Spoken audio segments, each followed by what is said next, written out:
Oke, baik. Selamat malam buat teman-teman semua. Teman-teman Indonesia Happiness Club ya. Kita ketemu lagi di Happy Meeting, khususnya event Cross BM yang ketiga ya. Nggak berasa ya. Yang pertama kita bicara tentang bench strength ya, kaderisasi. Waktu itu kita ngundang kakak kita dari Triputra Group, lalu juga HR Analytic ya. Dan sekarang kita kedatangan happy guest spesial kita, Mas Elang. Sebenarnya nggak asing ya. Jadi Mas Elang ini sudah apa? eh tiga kali atau mungkin ketiga ini ya Mas Tiga, Bang ya? ya, ya. Tiga ya, keren banget menurut saya. Thank you banget karena salah satu happiness itu berbagi, giver ya. Jadi saya juga minta teman-teman yang hari ini bergabung ya, kalau misalkan punya kenalan, siapa aja ya yang punya kelebihan sesuatu mau dibagikan ya, topik apapun, ya kita welcome. Tidak harus langsung nyambung ke happiness ya. Jadi kita welcome. Nanti kontak aja, saya udah dapat ada sekitar 11 topik ya. Jadi cukup lah kita buat sampai akhir tahun, tapi paling tidak kita perlu juga tambahan-tambahan topik lain kita saling berbagi ya.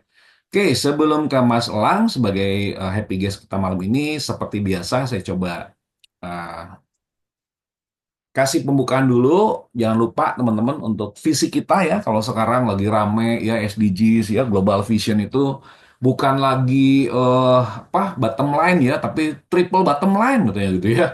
Jadi people, planet, prosperity gitu ya. Jadi nggak cuma profit tapi prosperity.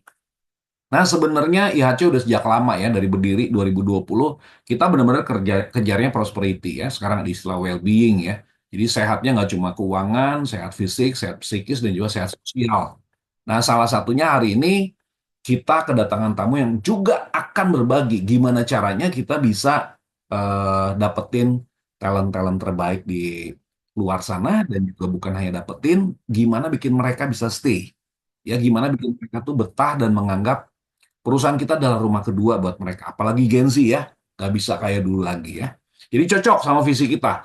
Misinya ada tiga teman-teman, saya ulang lagi ya, supaya kita nggak bosen-bosennya. Kenapa sih kita harus ada ya IHC ini sebagai komunitas sosial?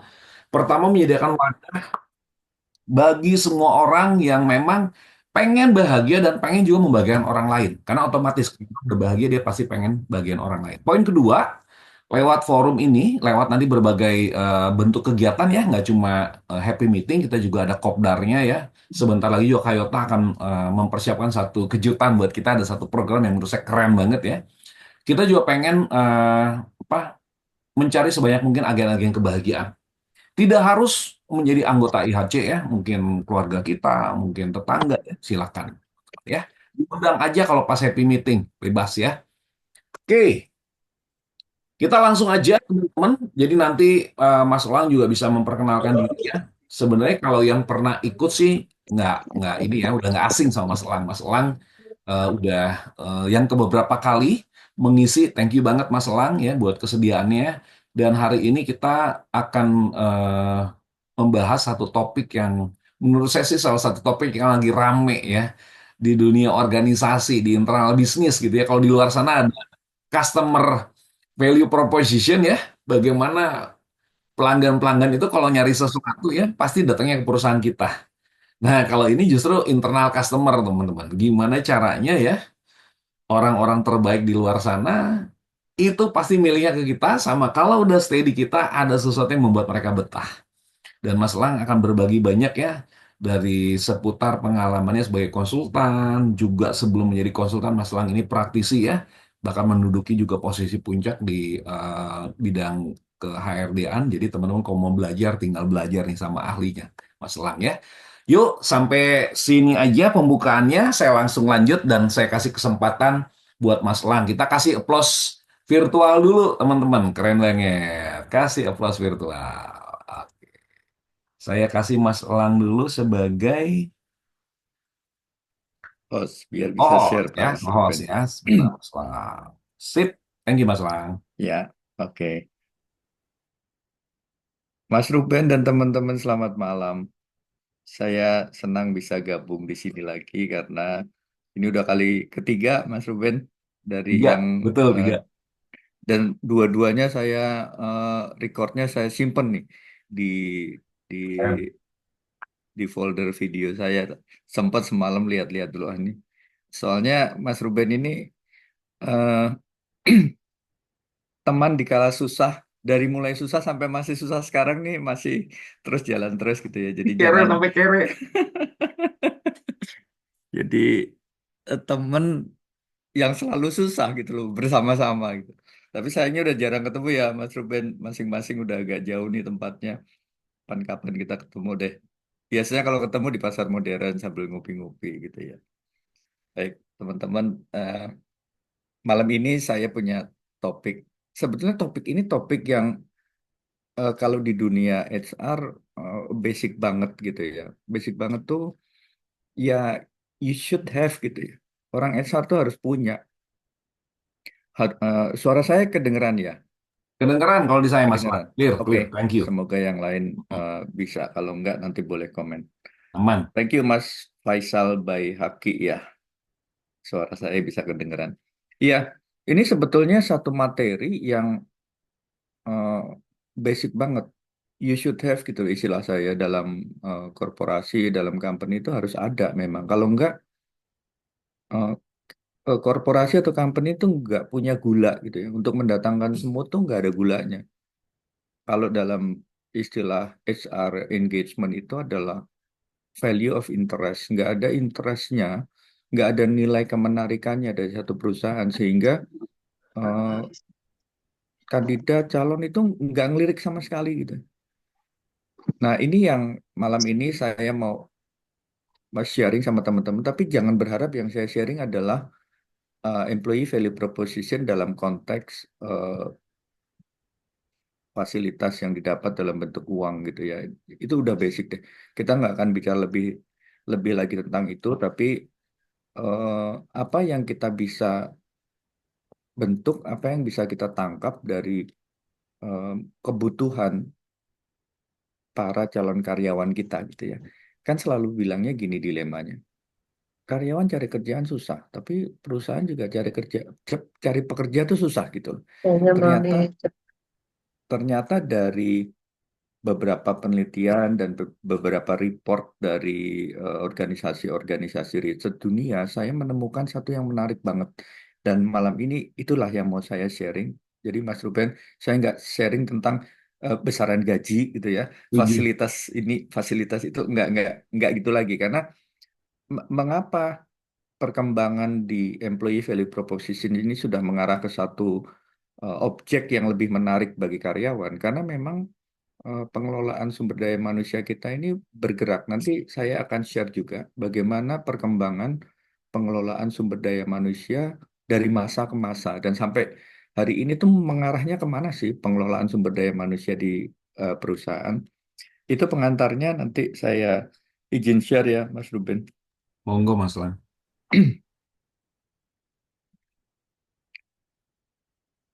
Sudah terlihat ya di layar. Sudah, tinggal slideshow aja. Sip, thank you. Oke, terima kasih. Saya izin nanti kalau saya ngomongnya eh, nggak sejalan dengan gambarnya, tolong di stop aja ya Mas Ruben, teman-teman. Karena kadang-kadang di saya berubah, di tempat Mas-Mas Mbak-Mbak nggak berubah. Oke, kita mulai dengan employee value proposition. Poin dasar teorinya tetap pada employee value proposition, tapi nanti ada satu hal yang menarik yang tadi saya janjikan akan saya share, dan ini hari-hari ini kelihatannya inline banget dengan perkembangan tenaga kerja yang mulai banyak masuk ke industri dari Gen Z. Kita ngomongnya udah Gen Z ya sekarang. Ada lagi nih generasi berikutnya yang udah lahir, tapi kita fokus ke Gen Z dulu karena sekarang Gen Z ini sudah merambah hampir 40-50% total angkatan kerja kita ini di, dihuni oleh mereka. Kita nggak hanya ngomong pada sektor formal ya, industri formal, tapi juga industri informal. Baik, saya akan mulai. Ini kenalan dulu, mudah-mudahan berubah layarnya. Ini saya, nama saya Langkusumo. Eh, di sebelah kiri, kotak kiri itu ada beberapa merek. Nah, itulah tempat saya bekerja dulu. Dari sejak baru lulus sampai kemudian sekarang saya menjadi seorang dosen dan peneliti di Universitas Pelita Harapan. Nah, kalau lihat ada ada Gramedia, ada Santika. Nah, itu tempat saya dulu berkenalan dengan pemilik warung ini gitu ya. Eh, Teman waktu susah dan sekarang tadi saya bilang masih susah juga gitu ya. Kapan senengnya nggak tahu deh. Ya lewat lewat berbagi ini ya Mas Ruben jadi Amin, senang, amin. jadi happy gitu ya. Eh, Beberapa industri bermacam-macam ya, latar belakangnya mulai dari industri services, industri media, industri yang paling terakhir-terakhir yang paling banyak saya tekuni adalah industri hospitality and tourism. Itu sebabnya eh, pendidikan saya agak menyimpang sedikit dari S1 saya Fakultas Hukum di UGM, tapi S2-nya saya memilih untuk mengambil magister di Hospitality and Tourism. Melencengnya agak panjang nih, agak jauh. Tapi karena Iya. pekerjaan itu aja pertimbangannya. Jadi pekerjaan waktu di hospitality itu kebanyakan di hotel, mulai dari Santika, kemudian ada sebenarnya awal pertama kali kalau teman-teman pernah ke Jogja ada satu hotel Phoenix itu sebuah heritage hotel persis dekat dengan perempatan Tugu. Lalu berkelanalah saya kemana-mana sampai di Santika dan sampai di Grup Parador. Grup Parador ini grup hotel milik Paramount Enterprise. Nggak banyak dia propertinya. Eh, tapi fokusnya adalah pada hotel-hotel bintang 5. Nah, kemudian saya nerusin S3 saya di Universitas Trisakti di Fakultas Ekonomi Bisnis. Kenapa ke sana? Karena di sanalah satu-satunya ada satu kekhususan ekonomi yang namanya Service Management. Hanya ada di Trisakti. Universitas negeri aja nggak ada. Jadi saya memang lebih memperdalam lagi pada industri yang namanya services. Saking ketertarikan saya dengan industri services, dengan industri layanan, sampai saya pernah berargumentasi dengan ChatGPT, Mas Lupin. Eh, Beneran saya beradu argumentasi di ruang ChatGPT itu. Saya tanya sama ChatGPT, bener nggak sih kalau eh, industri services itu atau services itu hanya ada pada industri-industri yang non tangible, yang tidak ada bendanya gitu ya. Eh, Dia jawab betul. Eh, Services itu hanya ada pada industri yang menghasilkan produk. Terus saya balik berargumentasi, apa iya betul argumentasi Anda seperti itu? Iya, dia tunjukin contoh-contoh. Lalu saya kasih contoh begini. Bagaimana kalau seandainya saya menemukan nih, ada satu award, ada suatu penghargaan mengenai services yang diberikan pada industri tambang. Ya kita tahu industri tambang bukan industri services ya, itu industri yang menghasilkan sebuah produk tangible. Saya balik bertanya sama ChatGPT, menurut Anda bagaimana pendapat Anda tentang award ini? Kok ada award services pada industri yang bukan services? Jawaban dia menarik itu. Oh, mungkin memang layanan itu ada pada industri yang menghasilkan produk, tapi industri yang menghasilkan produk ini lebih banyak ditangani oleh alat, oleh mesin, oleh robot. Jadi services itu bisa sangat sedikit sekali. Ya oke, artinya saya berhasil memojokkan sedikit nih ChatGPT meskipun dia tetap punya cara menjawab pertanyaan-pertanyaan itu. Ya, itu pengalaman singkat saya dengan ChatGPT. Iseng aja saya pengen mencobai dia. Oke, saya lanjut ya. Tadi saya janji mau cerita dulu tentang bagaimana perkembangan people management atau perkembangan manajemen orang di organisasi, gitu ya, di company. Kita ngomongnya company ya. Organisasi ini bukan NGO ya, bukan bukan non profit, tapi organisasi profit. Jadi kalau kita ini sama dengan industri ya, sama. People management tuh ada juga yang namanya people management 1.0. Ini masa lalu banget gitu ya, long time ago. Kalau kita masih ingat dulu kalau kita ngelamar pekerjaan, bukan kita ya, mungkin saya sama Mas Ruben kalau yang umurnya udah umur-umur generasinya bukan milenial tapi revolusioner gitu. Mungkin ada ya di sini ya, Mas sama Mbak yang generasinya mirip-mirip. Dulu kalau kita ngelamar ke satu perusahaan, itu kita ngelamarnya ke personalia, personal departemen gitu ya. Itu isinya tentang administrasi, lalu ada compensation benefit, ada hiring firing, ada leave gitu ya, ada overtime. Itu zaman dulu tuh itu. Pengelolaan manusia tuh hanya baru baru terbatas pada ngurusin administrasinya, compensation benefit ini belum lagi sebuah kesejahteraan, tapi sebuah imbal balik ya, transaksional dari apa yang dia kerjakan lalu dibayar. Nah, seiring berkembangnya waktu, kita eh, lalu masuk ke people management 2.0. Kita mulai mengenal yang namanya human resource gitu ya. Oh, human resource department. Sekarang personalnya udah nggak ada kali ya. Bahkan di lembaga-lembaga pemerintah namanya juga sudah berganti jadi human resource. Nah, human resource ini dari terminologi kalimatnya atau dari terminologi katanya, human resource artinya sumber daya, manusia sebagai sumber daya gitu ya. Manusia sebagai eh, belum lagi bisa dibilang sebagai aset, tapi baru sumber daya karena di kalau nggak salah Mas Ruben yang ngajarin saya ini di laporan keuangan nggak ada deh cerita tentang aset yang namanya sumber daya gitu ya, benar ya Mas Ruben ya? Asetnya adalah aset yang tangible. Kalau di balance sheet itu antara aset and liabilities nggak pernah ada tuh sumber daya dihitung sebagai aset. Nah, di masa pengelolaan manusia yang 2.0 ini, kita mengenal mulai bagaimana perusahaan itu menilai kinerja manusia. Jadi ada performance management, kompetensinya dilihat. Bahkan udah ada upaya untuk mulai mempertahankan nih supaya karyawan ini eh, betah, nyaman ada di perusahaan gitu ya. Dan mulai dikenal satu proses yang namanya onboarding. Jadi kalau eh, masuk kerja tuh nggak langsung suruh duduk di depan mesin tik dulu kita begitu ya Mas Ruben ya. Zaman di Gramedia tuh duduk di meja, dah ini meja kamu, ini tempat kerjanya, udah nggak diceritain tuh ini perusahaan apa nggak ngerti gitu loh.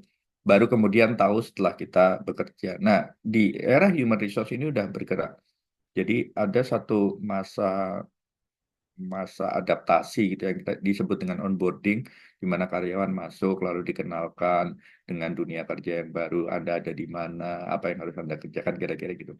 Nah, tujuan akhir dari human resource ini adalah membangun yang namanya employee loyalty. Bagaimana mempertahankan supaya karyawan ini jangan pindah-pindah, jangan jadi kutu loncat gitu ya. Seiring berkembangnya waktu, people management itu menjadi people management 3.0. Nah, disinilah mulai munculnya yang kita kenal tadi dengan employee value proposition. Ketika human sumber daya itu dianggap sebagai kapital, sebagai modal. Nah, balik lagi nih, saya juga belajar dari Mas Ruben. Nggak ada tuh di balance sheet yang namanya sumber daya dihitung sebagai modal gitu. Modal itu kan masuknya di uh, uh, liabilities and equity ya Mas Ruben ya. Di situ nggak ada tuh. Kalau Anda belajar sampai hari ini ya, kita pelajari yang namanya balance sheet, laporan keuangan balance sheet itu bahasa Indonesianya apa sih? Neraca ya. Di neraca Raja. tuh nggak ada. Nggak ada bener ya Mas Ruben. Capital tuh nggak ada yang namanya human tuh nggak ada. Padahal departemennya udah atau pengelolaannya udah menjadi pengelolaan people sebagai modal, modal dari perusahaan. Nah, di sini mulai bergerak. Eh, Pengelola sumber daya manusia udah menjadi pengelolaan modal manusia. Sehingga mulai muncul yang namanya strategic partner, mulai dibentuklah culture and value. Disinilah employee value proposition itu istilahnya mulai dikenal.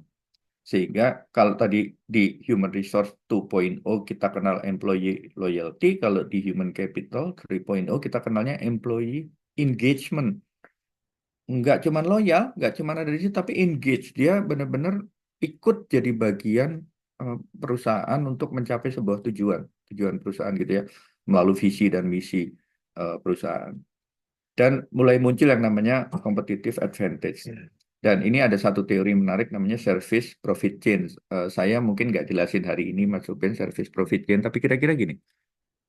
Di era human capital, eh, manusia itu, sumber daya itu harus dibuat nyaman, dibuat happy, sehingga dia bisa menghasilkan profit di semua lini, nggak cuma marketing aja.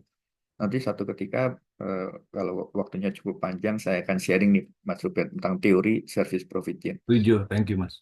Ya, berikutnya ini yang menarik nih, ini yang sampai sekarang saya masih melakukan penelitiannya, masih pengen tahu sih sebetulnya apa sih ini gitu ya. Kita kenal dengan people management 4.0. Sebutannya bukan human capital lagi, tapi human brand, di mana sumber daya itu. udah dianggap melekat dengan brandnya company. Dia adalah perwakilan dari perusahaan. Dia bukan lagi modal, tapi udah sumber daya itu ya ya perusahaannya itu. Di sini kita mulai mengenal yang namanya employee brand image, personality and self image. Lalu yang mungkin Mas Mbak juga udah familiar dengan istilah OCB ya, Organization Citizen Citizenship Behavior. Jadi ini sebuah perilaku. Ini yang Mas Mbak berlatar belakang psikologi pasti paham betul tentang ini. Nah, pengelolaan pengelolaan sumber daya manusia hari ini itu mengarahnya sudah sampai pada eh, sumber daya manusia itu is not just a sumber daya, bukan cuma modal, tapi dia brand. Dia sama dengan korporasi, dengan company-nya. Nah, ini agak saya perdalam sedikit ya. Mudah-mudahan udah berubah layarnya. Ada satu buku menarik dari Chris Malone sama Susan Fiske. Dia menjabarkan tentang human brain itu apa. Jadi buku ini mm, berusaha untuk mencari hubungan antara people. People means adalah karyawan ya. People, product, and company. Nyambung nggak sih orang yang bekerja dalam satu perusahaan, nyambung nggak dengan produknya, nyambung nggak dengan visi misi atau tujuan akhir dari perusahaan itu.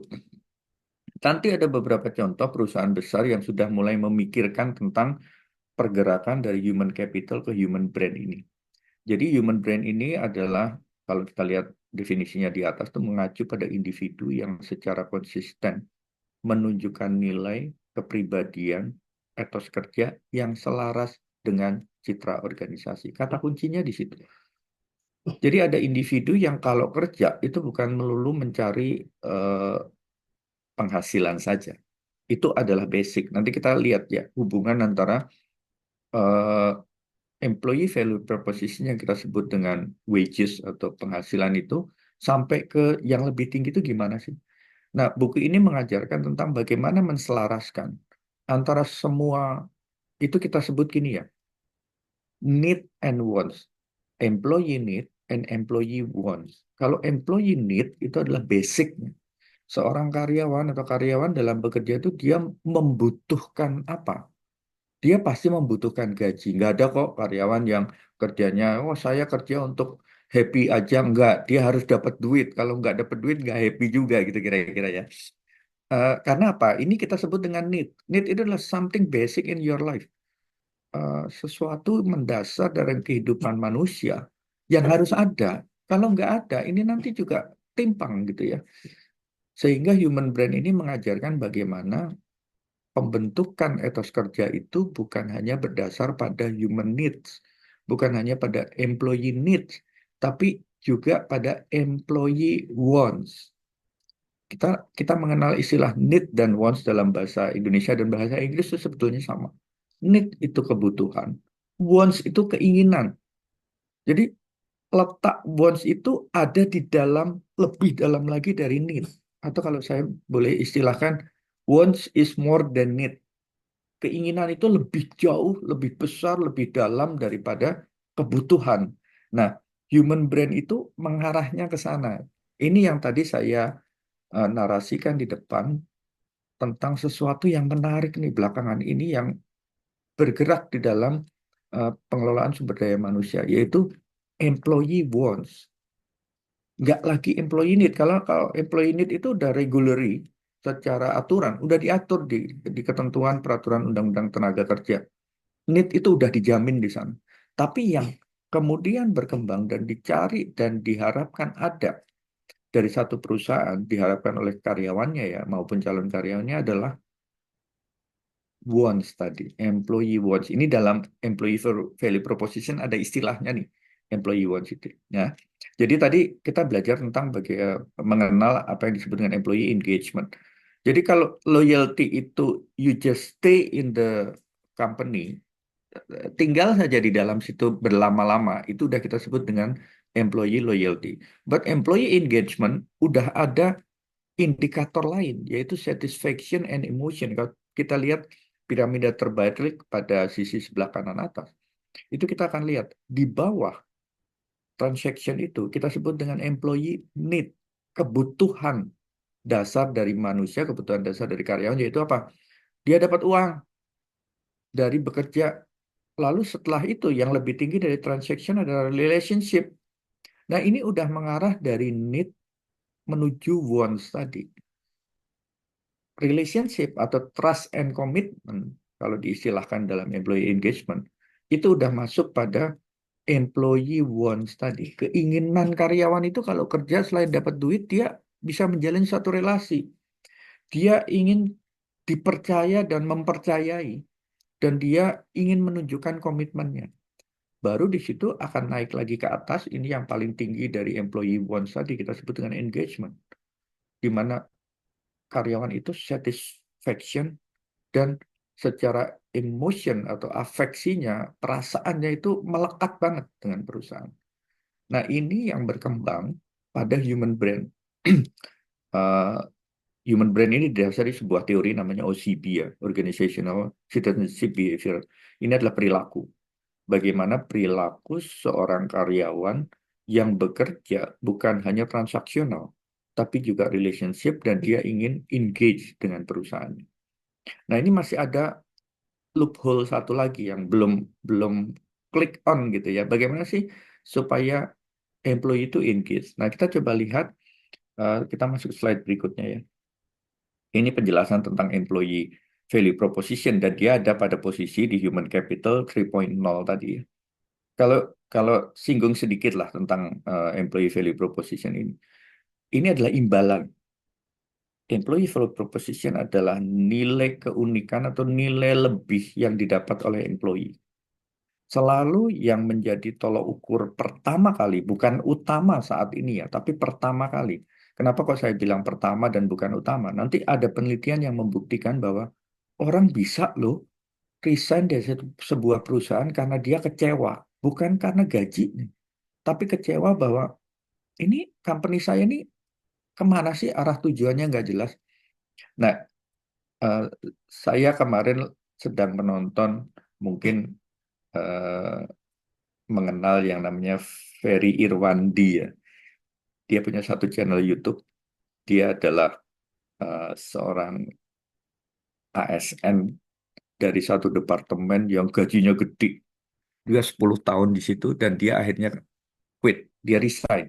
Dia cerita bagaimana proses dia itu memutuskan untuk resign. Nah, saya mulai berpikir, orang seperti ini nggak cuma satu loh. Di Indonesia, bahkan di dunia itu banyak nih orang kayak begini. Yang mulai mempertanyakan, kemana sih arahnya? Perusahaan saya ini mau ngapain sih sebetulnya? Nah, employee value proposition bukan tidak memasukkan unsur satu ini yang saya bilang loophole tadi. Tapi banyak yang belum memahami sehingga HR di beberapa perusahaan di Indonesia itu belum memikirkan tentang ini. Eh, saya masuk ke ini ya, employee value proposition. Kira-kira employee value proposition itu adalah sebuah nilai yang ditawarkan oleh perusahaan yang membuat karyawan atau calon karyawan itu tertarik. Kalau calon karyawan tertarik, kalau karyawan dia mau eh, retensi, mau tinggal di dalamnya terus. Nah, employee value proposition ini adalah fitur dari perusahaan, janji perusahaan terhadap eh, karyawannya. Apa sih yang Anda akan dapatkan kalau bergabung bersama saya? Kira-kira gampangnya seperti itu.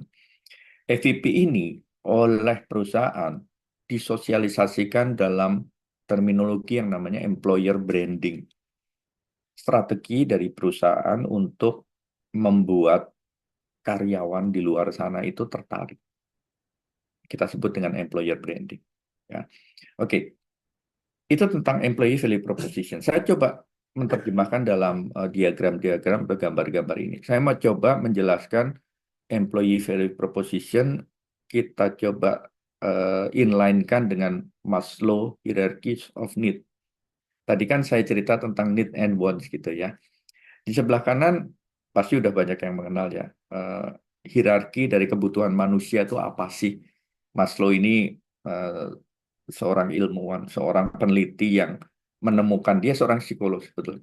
Dia menemukan tahapan-tahapan dari kebutuhan manusia hidup di dunia. Yang pertama adalah psychological need yang paling bawah, safety need. Psychological need itu kebutuhan dasar manusia, pangan, papan, kesehatan gitulah ya.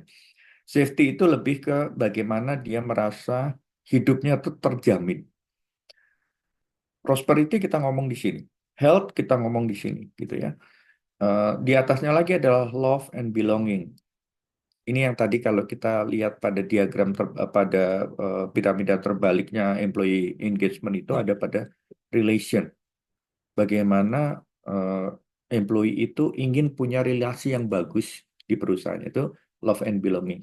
Nah, tiga tahapan terbawah dari Maslow Hierarchy of Need ini itu terekam dalam EVP itu pada 4 elemen yang mendasar, yaitu karir, well-being, compensation, ini tadi kita ngomong soal gaji, soal basic tuh ada di sini tuh. Lalu benefit, manfaat.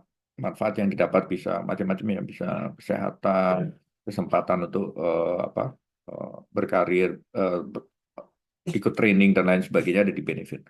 Pengembangan karir itu ketika karyawan naik jabatan dan lain-lain. Well-being adalah tentang prosperity. Jadi 4 elemen employee value proposition itu tercakup di dalam 3 hierarki need dari Maslow. Nah, ini yang saya mau tambahkan sebagai loophole tadi. Ada satu loophole yang menjelaskan tentang apa sih yang dicari karyawan hari-hari ini.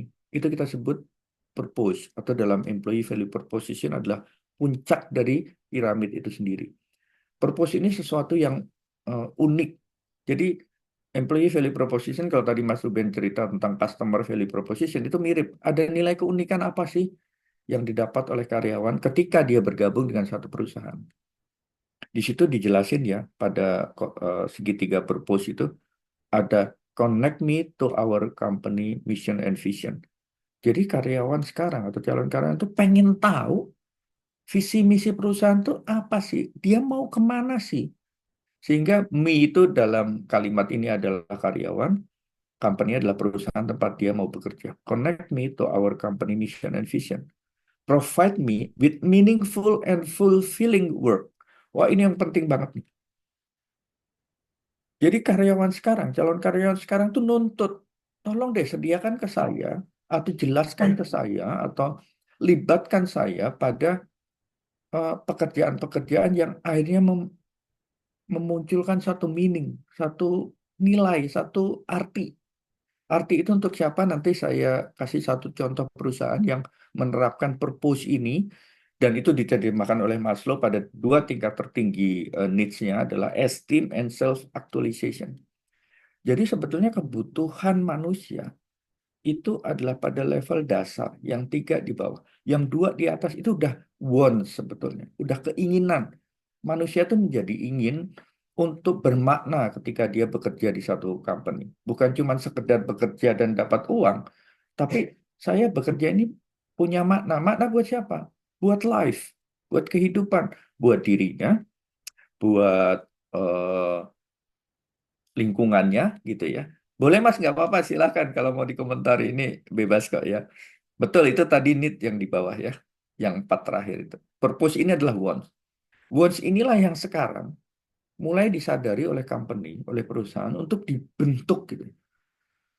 Karyawan itu mulai diajak masuk ke dalam purpose-nya perusahaan. Bukan cuma Anda bekerja, dapat gaji, pulang. Nggak tahu tuh kerjaan saya ini maknanya apa sih buat lingkungan kita. Nah, mungkin dengan diagram ini kita mulai mulai masuk ya bahwa employee value proposition itu is not just a transaction, bukan cuma transaksi saya kerja saya dapat apa, saya kerja saya dapat apa, enggak, but more for purpose or meaningful. Saya lanjutin ya ceritanya ini. Nah, ini yang saya bilang tadi. Pada tahun 2020 McKinsey membuat satu penelitian dan dia mengeluarkan satu report quarterly. Ini boleh nanti di browsing di internet, laporannya ada, bisa di-download kok ini, bisa dipelajari ya laporan ini. Judulnya adalah Purpose. Shifting from why to how. What is your company's core reason for being? Jadi penelitian ini tuh ingin mencari tahu sebetulnya apa sih alasan utama perusahaan kita ini ada. Satu perusahaan ada tuh alasan utamanya apa? Nah, yang menarik dari eh, laporan ini, dari hasil penelitian ini adalah, ini penelitian belum lama, 2020, kelihatannya masih berjalan sampai sekarang. Salah satu pertanyaannya adalah, atau salah satu kesimpulan dari penelitian ini adalah, employees feel that purpose is important. Ternyata ini respondennya sekitar 842 responden. Memang lokusnya atau objek penelitiannya, subjeknya itu ada di Amerika. Tapi kayaknya ini bisa jadi cermin deh buat kita untuk melihat gitu ya. Employee feel that purpose is important. Purpose yang kita bahas tadi sebagai sesuatu keinginan besar manusia itu ternyata penting. Penelitian ini bisa membuktikan. But many say itu artinya responden banyak yang berpendapat bahwa their company don't have one. Banyak responden yang menjawab bahwa perusahaan saya itu nggak punya purpose, let alone one that makes a difference. Jadi penelitian ini memunculkan satu hasil bahwa responden itu menganggap it is important to have a purpose. Penting loh perusahaan itu punya purpose. Purpose should receive more weight than profit. Perhatikan ini dua angka tertinggi, 82% dan 72%. Dia bercerita bahwa dia menunjukkan hasil bahwa purpose itu penting banget, bahkan lebih penting daripada keuntungan perusahaan. Bisa begitu ya karyawan itu menilai perusahaannya. Their organization have a purpose statement. Harus ada statement tentang purpose itu. Pernyataan yang jelas, yang clear dari perusahaan tentang tujuan perusahaan ini ada tuh untuk apa atau sebetulnya. Nah, lalu 42% dari responden juga bilang bahwa their organization purpose statement drive impact. Bahwa ternyata statement atau pernyataan dari purpose company itu akan membawa impact. Makanya tadi ini eh, metodologinya dia menggunakan checkbox ya, saya rasa bukan multiple choice. Jadi kalau lihat angkanya jangan dijumlahkan prosentasenya. Lalu ini kalau lebih dari 100% ya. Kita lihatnya per itemnya ya, per indikatornya. Nah, ini angka yang saya jadi mikir, oh iya benar juga ya.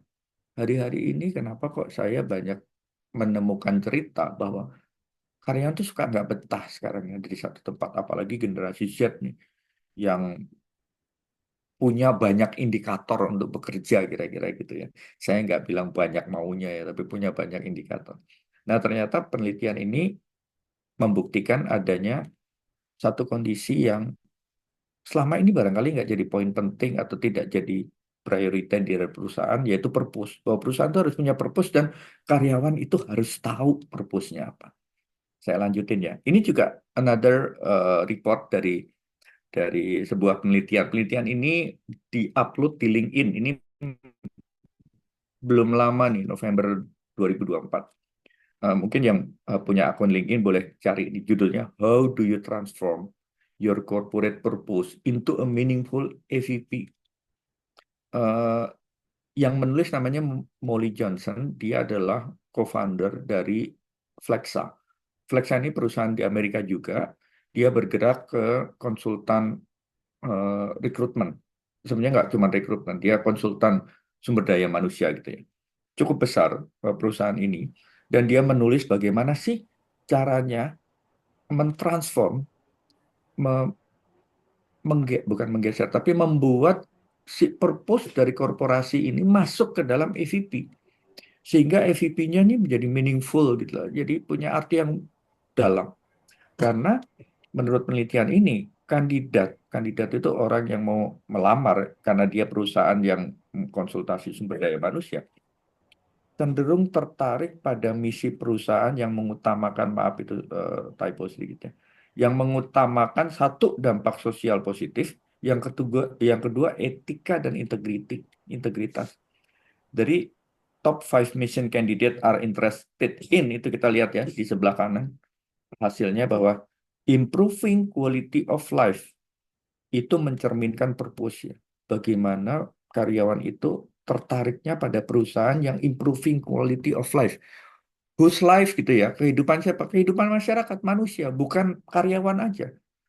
Jadi penelitian ini sekali lagi meyakinkan saya bahwa oh iya ya, kandidat hari-hari ini itu ternyata ngeliat loh bagaimana perusahaan ini bergerak, memiliki misi, visi misi itu ya, yang dulu kita belajar cuman ya menyusun visi misi, tapi related ke sebuah purpose, sebuah tujuan itu mungkin belum belum ketemu di kepala kita.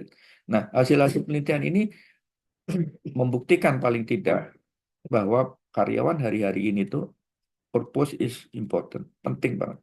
Purpose yang gimana? Purpose yang improving quality of life, kehidupan manusia. Ini sebenarnya kalau diterjemahin dekat dengan sustainable development goals. Ini dekat banget ya, improving quality life ini. Kita lanjutin ya. Selanjutnya hasil penelitian ini ada di bawah gitu ya. Ini yang ketiga ada sustainability itu 31% yang mengatakan itu. Social impact, nah ini paling nggak ada 3 indikator yang terkait dengan purpose dari perusahaan. Nah, akhirnya saya coba mencari tahu nih, sebenarnya teori apa sih yang membuat kondisi purpose saat ini itu menjadi penting di masyarakat, penting di mata karyawan. Bongkar sana, bongkar sini, saya ketemu satu buku, judulnya Start with Why, yang nulis Simon Sinek. Ini ini buku terkenal banget gitu ya. Di dalam buku ini, Simon Sinek bercerita atau menjelaskan tentang apa yang disebut dengan Golden Circle. Golden Circle itu tahapan berpikir ya. Tahapan berpikir yang akan membantu kita menemukan tujuan dengan bertanya why. Tadi kan kalau kita ingat di depan, purpose itu dimulai dengan kenapa sih, mengapa sih perusahaan ini harus ada? Berarti kita akan ngomong mengapa harus ada. Berarti kita harus jelasin purpose dari perusahaan ini apa. Nah, teorinya ternyata teori dari kondisi yang ada di masyarakat tadi kita sebut dengan winning the heart and mind. Siapa sih yang pakai teori ini? Nanti saya tunjukin perusahaan yang menggunakan teori ini. Eh, Sekali lagi ya, kalau karena saya peneliti dan dosen, jadi selalu mencari korelasi antara fakta dan ontologinya, antara fakta dengan dasar teorinya tuh ada apa enggak, gitu. Nah, eh, di buku ini intinya eh, mempelajari tentang bagaimana seorang pemimpin yang kompeten, yang baik, yang besar itu menginspirasi semua orang untuk melakukan aktivitas kegiatan seperti halnya si pemimpin itu. Dan eh, dimulai dengan why. Mengapa perusahaan ini harus ada? Kenapa perusahaan ini harus ada? Bagaimana caranya? Apa yang dilakukan? Nah, tahapan berpikir winning the heart and mind inilah yang kemudian diadaptasi pada beberapa visi dan misi dan purpose dari perusahaan. Saya ada contoh, pertama adalah Starbucks. Tanpa menyinggung dilema dan ontran-ontran di belakang Starbucks ya. Kita fokus aja pada bagaimana dia meng-create employee value proposition-nya dengan menggunakan teori yang namanya winning heart and mind. Dia katakan winning heart and mind of partner. Partner ini adalah istilah employee di Starbucks. Starbucks tidak mengatakan employee of Starbucks, enggak, tapi partner of Starbucks. Ya mereka itu baristanya lah, semua karyawan yang ada di situ mereka sebut dengan partner. Sehingga si Howard Schultz ini seorang CEO yang tadinya udah keluar dari Starbucks, balik lagi ke Starbucks. Di New York Times, saya lupa ini belum lama juga di berita ini. Di New York Times dia bilang, Starbucks is battling for the heart and mind of worker. Di sini dia bilang worker, tapi maksudnya adalah partner. Jadi bagaimana Starbucks ini berjuang terus untuk memenangkan heart and mind-nya karyawannya. Supaya apa? Karyawan ini menjadi engaged tadi ya, happy, satisfaction secara emosional juga dia merasa punya peran dalam perusahaan, punya makna, maka dia membentuk ini. Winning heart and mind of partner dari Starbucks itu ada 4 elemen. Yang pertama adalah employer branding. Tadi kita udah kenal ya, employer branding adalah bagaimana perusahaan itu mempromosikan dirinya agar banyak talent-talent yang attract ke dia, gitu ya. Lalu yang kedua adalah opportunity and people. Bahasanya menarik banget gitu ya. Dia bilang opportunity and people. opportunity itu sebuah kesempatan, sebuah peluang yang kalau karyawan, kalau orang bekerja bersama dia, maka dia akan punya, si karyawan itu akan mendapatkan career pathway yang bagus, promosi internal, sharing the best practice, recognition and award. Itu ada dalam elemen kedua yang namanya opportunity and people pada partner development, employer branding, partner development. Yang ketiga dia sebut coffee and culture.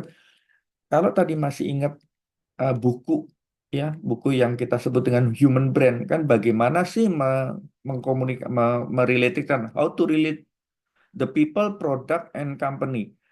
Starbucks melakukan itu. Dia merelate banget antara karyawannya dengan produknya yaitu kopi. Di sini disebut istilah dia adalah opportunity, work and people.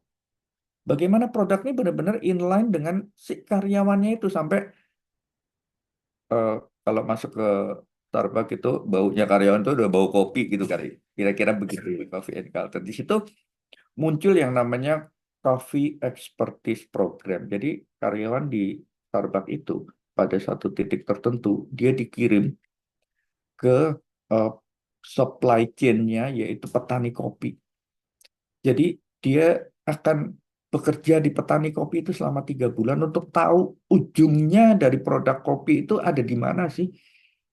Sehingga ini sesuatu yang menarik buat mereka gitu ya.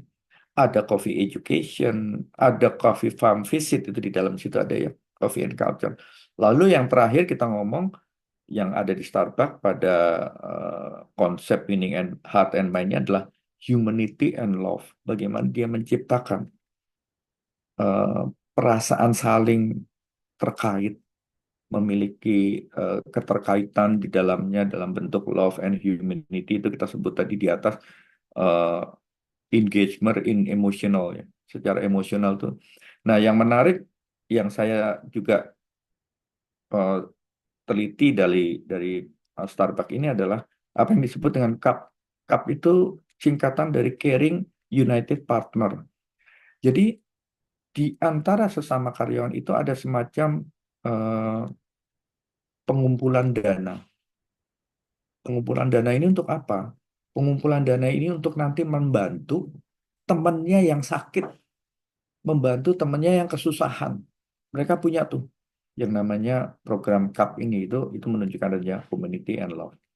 Eh, ini yang terjadi di Starbucks. Bagaimana dia menerjemahkan purpose tadi dengan penerapan pendekatan winning heart and mind sehingga partnernya tuh orang-orang yang bekerja di sana punya engagement. Yang kedua, saya pengen sharing mudah-mudahan udah bergerak juga layar saya ya. Yang kedua adalah perusahaan yang namanya IKEA. Pasti udah tahu ya, IKEA itu apa. Ini tadi yang Mas Ruben cerita tentang triple bottom line. Dia menerjemahkan triple bottom line. Teorinya dari Elkin nih ya. Pembuat teorinya, bapak teorinya namanya Elkin. IKEA me- mensubstitusikan, bukan mengganti ya, mengadaptasi triple bottom line itu menjadi people, planet, and positif. Karena di triple bottom line kan people, planet, and prosperity, gitu ya. Di sini diganti dengan positif. Apa sih maksudnya? Ini pun adalah purpose gitu ya. Apa yang diinginkan karyawan yang diciptakan oleh IKEA dan dimasukkan ke dalam employee value proposition dia. Dia menerapkan the winning heart and mind tadi. Kalau kita lihat ya, bulatan-bulatan ini adalah terdiri dari 3 elemen: environment, lingkungan, social, and economic. Lalu irisannya disebut dengan better life. Nah, irisan better life ini yang diperlebar sama mereka, diperluas melalui pendekatan yang namanya people, planet, and positive tadi. Jadi ini sebuah strategi kalau di, dibahasakan namanya sustainable strategi dari IKEA. Tujuan, purpose dari perusahaan ini adalah better life for more people. Jadi bukan cuma untuk karyawan aja, tapi untuk orang-orang di sekitarnya, untuk semua orang, semua masyarakat. Eh, Penterjemahannya seperti apa? Ada aktivitas-aktivitas. Nanti mungkin boleh di browsing di websitenya IKEA bagaimana dia menciptakan purposes yang dibaca oleh karyawan dengan bahasa better life, kehidupan yang lebih baik. Nah, karyawan menjadi sangat bersemangat ketika berada pada satu organisasi perusahaan yang dia dibayar, tapi dia juga memiliki makna bagi lingkungannya, lingkungan sosial ekonomi. Itu IKEA. Jadi kita udah punya dua contoh ya, tadi ada Starbucks, ada IKEA. Nah, belum lama ini juga Harvard Business Review mengeluarkan satu artikel yang judulnya How to Connect Employee to Your Company Purpose. Eh, Banyak sekarang ternyata di dunia tuh membicarakan tentang company purpose. Sehingga mikir nih, gimana sih caranya merelated mengkonekkan antara employees dengan company purpose. Tidak lagi hanya memberikan employee value proposition-nya saja dalam konteks transaksional, tapi juga dalam konteks purpose tadi. Supaya purpose ini juga menjadi tujuan dari karyawan bekerja di perusahaan itu. Nah, itu ada beberapa poin dari artikel ini, ada 5 poin yang saya tangkap, yaitu komunikasi, keterlibatan karyawan, pengembangan karir yang selaras dengan tujuan, jadi bukan berkembang aja tapi selaras dengan tujuan, ada rekognisi, pengakuan dan penghargaan, dan menciptakan lingkungan kerja yang mendukung. Ini belum lama juga, artikel ini boleh nanti dicari di websitenya Harvard Business Review. Ini terusannya lagi yang saya pelajari dari beberapa artikel yang membicarakan tentang purpose, berbicara tentang transaksional. Ternyata sekarang ada dua ada dua pecahan gitu ya. Ada work, ada job. If we talk about work, kita akan bicara tentang work is what give life meaning. Bekerja itu adalah sesuatu yang membawa makna. Sedangkan job is just a job. Diukurnya dengan uang, tapi kalau work diukurnya dengan value and impact. Ya, ini saya lupa mengambil sumbernya dari mana, tapi ada satu artikel, mungkin kalau mau pengen baca di copy paste aja judulnya, nanti dia keluar sumbernya dari mana. Oke, ini akhirnya ketemu deh, work sama job tuh bedanya. Ini juga dari Harvard, ini ada artikel menarik, Money Isn't Everything. Jadi kesimpulannya sekarang itu duit itu menjadi nggak penting, bukan nggak penting ya.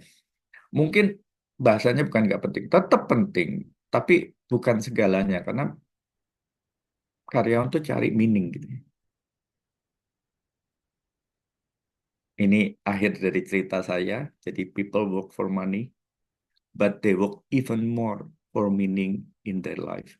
Jadi dalam employee value proposition, purpose itu menjadi penting banget. Hari-hari ini yang mulai bergerak dari human capital ke human brand itu adalah bagaimana purpose ini terkomunikasikan dengan baik ke karyawan. Itu aja yang bisa saya bagikan hari ini. Terima kasih banyak udah mau dengar ocehan saya. Saya stop share, saya kembalikan ke Pak Ruben. Wah, luar biasa. Kita kasih applause dulu, teman-teman ya. Keren, keren abis. Daging semua ya. Wow, kasih applause virtual nih, luar biasa. Terima kasih. Jadi Ya, teman-teman saya coba bungkus ya di awal sampai ke akhir ini bukan saya inspiratif banget buat teman-teman semua pejuang-pejuang people ya. Bagaimana Mas Elang coba geser ya dengan dunia. Ya kita harus harus akui ya faktanya bahwa ke depan itu ya adik-adik kita di Gen Z itulah yang akan mengisi. Jadi mau mau apapun yang ramai sekarang dibahas ya mereka adalah masa depan kita ya. Nah, Gen Z itu menarik kalau Mas Elang angkat ya, zaman saya Mas Elang ya, kita lebih ke network gitu ya. Di situ akan membuat kita menjadi orang-orang yang transaksional ya. Kalau tadi mungkin lebih ke job lah ya. Bagaimana saya nyari status, saya nyari gaji ya. Tapi ternyata anak-anak sekarang kecenderungan want to work. Mereka memandang bahwa tempat bekerja itu bukan lagi sebagai tempat hanya sekedar transaksi, mereka melakukan tugasnya, job desk-nya, dibayar ya. Tapi bagaimana itu menjadi rumah kedua ya, dan yang lebih menarik ada kata-kata purpose dari Mas Elang ya. Joy of doing something ya, kalau dulu ingat waktu kecil teman-teman lagi main itu ya, dipanggil ibu kita, suruh tidur, kayaknya kesel gitu ya. Nah bisa nggak sih rasa kayak gitu tuh muncul yang Mas Elang bilang tadi tuh di tempat kerja kita? Itu tantangan buat kita dan rasanya perlu sesi kedua ya untuk kita kita nanti berbagi Mas Lang pancing lalu mungkin ada yang berbagi juga pengalaman-pengalaman ya bisa membuat yang namanya engage tadi not only loyal kata Mas Lang ya tapi engage gitu ya. dia menyatu gitu ya. Ada sesuatu yang meaningful yang bukan hanya buat dia, tapi dia bisa bagi lewat karyanya ke orang lain. Menurut saya itu esensi dari yang kita dapat malam ini ya. Nah, buat teman-teman yang mau bertanya atau sharing ya, saya buka kesempatan, tapi mohon izin ya. Kan ini spesial banget, kita mundur dikit nggak apa-apa ya. Biasa kita jam 7, saya kasih kesempatan 15 menit mundur, karena ini spesial dan kita cukup susah untuk cari waktu Mas Lan. Jadi saya minta teman-teman boleh ketik di fitur chat atau langsung unmute aja. Apa yang mau teman-teman tanya atau mau didiskusikan, bahkan ada yang mau berbagi seputar relevansi dengan topik EVP malam ini. Keren banget. Silakan teman-teman, saya buka forumnya ya buat kita semua. Silakan. Aku Katanya duluan. di fitur chat itu ada pertanyaan Oh, teman. ada, sorry Mas Lang sebentar ya. Saya baca. Thank you banget, thank you banget. Ya, Oh, salam kenal. oh, dari Kayota, silakan. Ya, penelitian-penelitian tadi menarik sekali ya, karena hari-hari ini kita di HR ya, mungkin buat teman-teman juga yang lain, di HR itu kan eh, bergulat dengan generasi milenial dan Gen Z lah ya. Sementara saya mungkin sepantaran, kita usianya generasi kolonial ya. Mm-mm. Apakah penelitian tadi memang melibatkan responden yang Kayota usianya, kurang kenceng dikit suaranya. oh ya, apakah responden dari Mm-mm. penelitian-penelitian Afid. tadi memang generasi yang di bawah kita, Mm-mm. yang milenial, yang Gen Z gitu, supaya ini nanti relevan dengan apa yang lagi kita hadapi saat ini di kantor.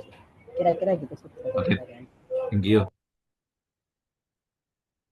Karena kita di perusahaan ini kan masih ini ya, beragam ya generasinya ya.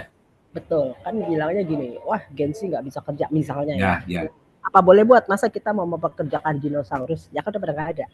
Ya emang Gen Z yang ada saat ini gitu loh. Ya kita mesti ngapain? Gitu. Dan ini masa transisi ya, bagaimana setiap generasi bisa masuk dengan cara yang diterima semuanya. Silakan Mas Lah. Ya, baik, terima kasih. Pertanyaannya menarik banget nih. Itu yang juga saya pikirkan ketika saya baca report dari McKinsey ini.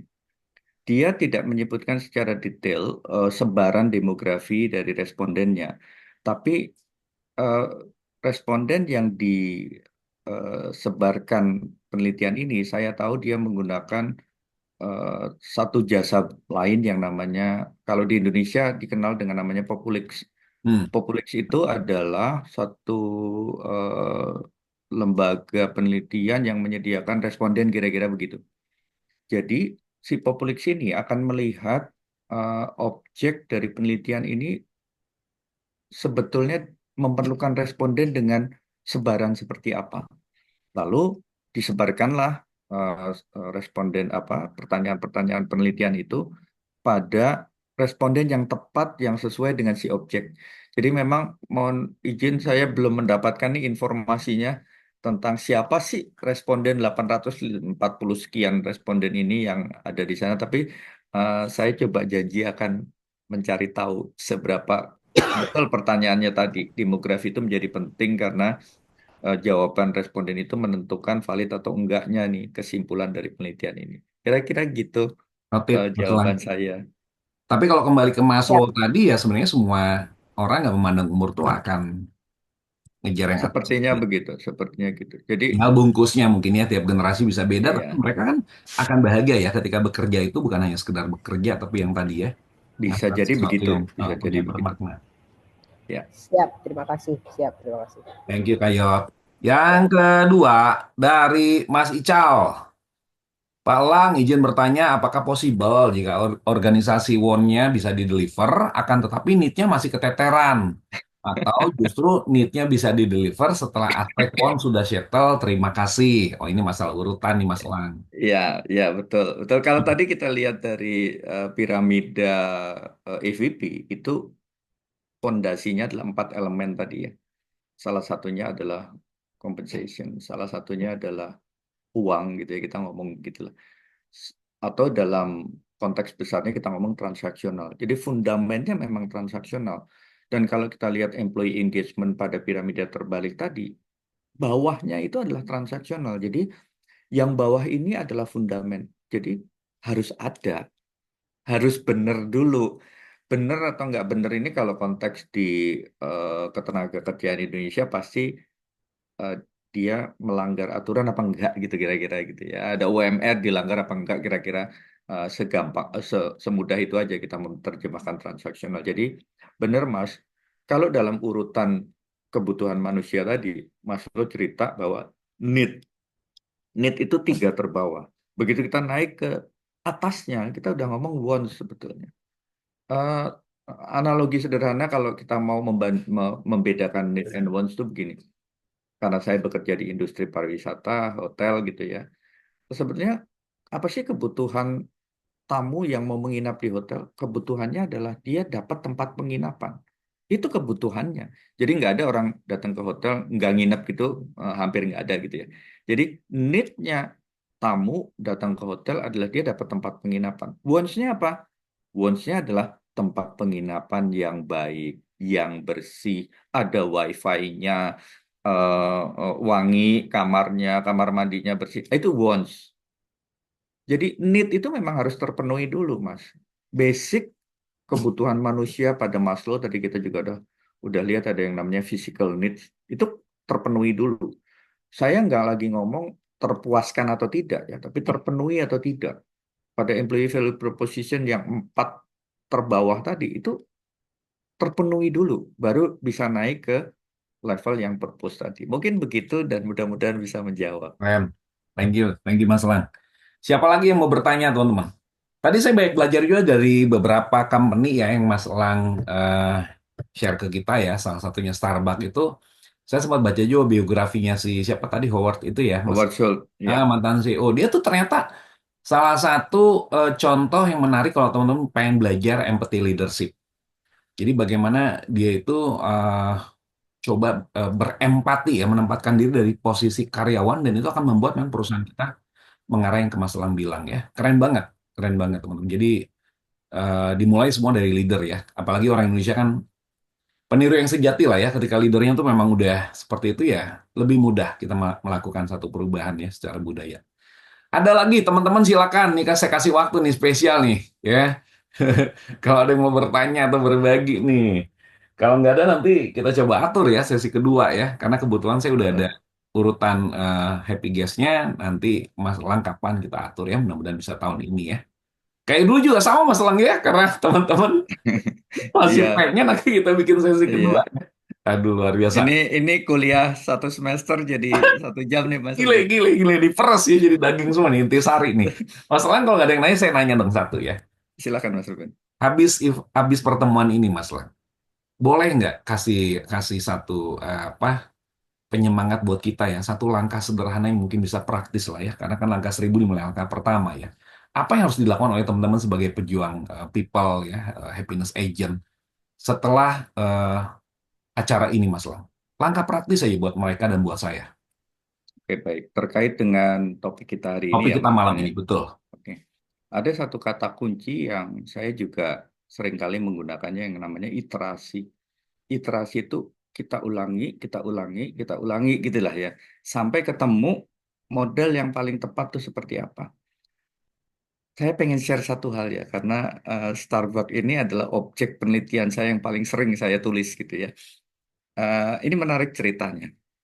Jadi Starbucks ini kalau teman-teman pernah dengar, dia itu eh, punya tagline third place. Third place itu dia bilang begini, Starbucks is a third place, dia bilang. Apa? Kenapa kok dibilang third place? Because first place is your house or is your home, second place is your office, third place is Starbucks. Jadi kalau kamu bosan di rumah, kamu udah capek di kantor, pergilah ke Starbucks. Itu itu dipakai betul tuh. Third place itu sebagai sebuah tagline untuk membuat customer tuh datang. Dan ini disebarkan ke seluruh karyawan. Ini lo lihat. Salah satu purpose dari Starbucks itu adalah menciptakan tempat yang nyaman buat customer. Happy dong. Karyawan seneng dong. Wah, dengan orang datang kan berarti oh, banyak transaksi pembelian di situ kira-kira gitu. Purpose-nya jelas. Tapi ternyata purpose ini jadi blunder sendiri. Ini yang saya bilang tadi iterasi ya. Iterasi itu mengulang lagi sampai ketemu format yang tepat. Blundernya itu terjadi tahun 2018 di sebuah negara bagian di Philadelphia di Amerika pada salah satu outlet Starbucks. Tadi kita ingat ya, dia punya tagline namanya third place. Lo bosen di rumah, lo capek di kantor, datanglah ke Starbucks. Itu kan artinya dia janji tempat ini nyaman dan lain sebagainya. Peristiwanya terjadi ada dua orang kulit hitam datang ke Starbucks di outlet Philadelphia. Dia masuk, dia duduk, dia ngobrol. Nggak beli apa-apa. Lama banget di situ. Karyawan baristanya ngelihat gitu. Dia ngomong sama dua orang kulit hitam ini. Maaf, kulit hitamnya jadi diperpanjang karena akhirnya ini yang jadi masalah besar nih. Penerapan service yang ternyata blunder diterjemahkan karyawan itu salah gitu ya. Eh, si si dua orang tamunya ini kita sebut tamu aja. Dua orang tamunya ini bilang, oh saya nunggu teman. Saya nggak mau pesan, tapi saya lagi nunggu teman di sini.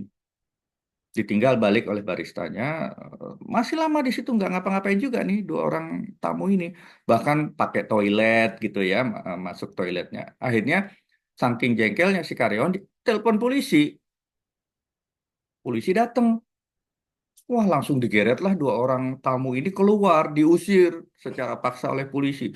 Peristiwa itu ditangkap oleh customer-customer lain di sekitarnya dan jadi rame. Jadi nanti kalau teman-teman mau browsing kasus ini viral nih. Ketik aja kasus Starbucks di Philadelphia dia akan muncul. Karena viral lalu dihujatlah dia oleh customer. Oh, katanya third place. Ternyata orang ke sana kok jadi diusir. Rupanya third place-nya ini dimaksudkan mendatangkan transaksi, tapi yang disampaikan ke karyawan third place itu orang harus beli gitu. Ternyata enggak, yang dimaksud adalah santai aja lo nggak beli juga nggak apa-apa gitu loh. Karena memang ternyata setelah diiterasi, tadi kan saya cerita tentang iterasi ya. Setelah ditinjau ulang lagi tagline itu, oh ini ada yang belum pas nih. Oke deh, sekarang kita minta maaf sama masyarakat, ini kata Howard Schultz ya. Kita minta maaf sama masyarakat dan kita bilang, datanglah ke Starbucks, mau nggak beli juga nggak apa-apa. Nggak tahu kalau di Indonesia saya belum pernah nyoba gitu ya. Pernah sih saya coba bawa tumbler yang nggak ada isinya, saya duduk di situ Bener-bener. saya tumblernya Starbucks, tapi pintar juga waitersnya. Dia bilang begini, maaf Pak, boleh saya isi Starbucks apa tumblernya? Ya terpaksa beli kan jadinya. Tapi kira-kira begitu. Kunci utama dari kita itu bisa mengkomunikasikan purpose ke perusahaan atau meaningful dari pekerjaan kita itu adalah melakukan iterasi tadi, ulang sampai ketemu formatnya seperti apa. Nah, itu dia cerita tentang kasus Starbucks. Itu Mas Ruben, mudah-mudahan Keren, bermanfaat keren. cerita saya malam ini. Keren, pasti, so pasti ya. Thank you. Teman-teman sekali lagi kita kasih applause virtual buat Mas Elang ya.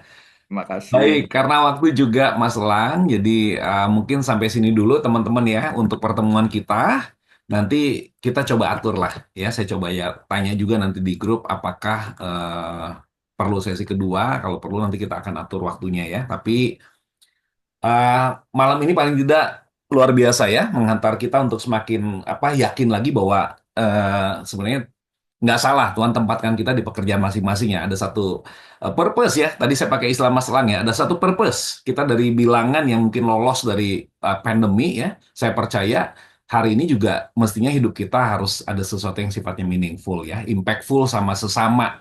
Mungkin udah bukan lagi hanya sekedar mencari gaji yang Mas Elang bilang. Karena itu udah semua perusahaan itu menjadi minimal requirement ya.